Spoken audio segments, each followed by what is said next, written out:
Hello and welcome to the Early Childhood Education Program. This is Intro to Early Childhood, and my name is Lisa Webb, and I will be your instructor for the quarter. I'm looking forward to walking on this journey with you. If you have any questions or concerns at any time, please do not hesitate to email me. I've been working in the early childhood education field for about 35 years in different roles. I've been a coach, a family child care provider, a preschool teacher, and now an early childhood education instructor.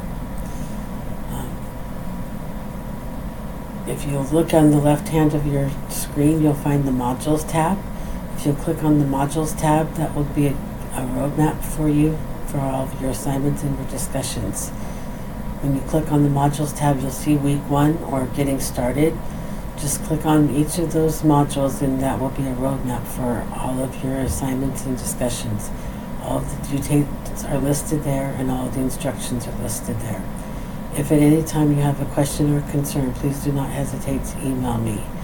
Emailing me will get you the best response. I usually email back within 24 hours, and you can email me through the Canvas website. You can also give me a phone call. My number is 253-680-7527, but an email again will get you a quicker response. Again, I'm looking forward to working with you and reading all of your posts and your assignments as we go through this quarter together. Enjoy.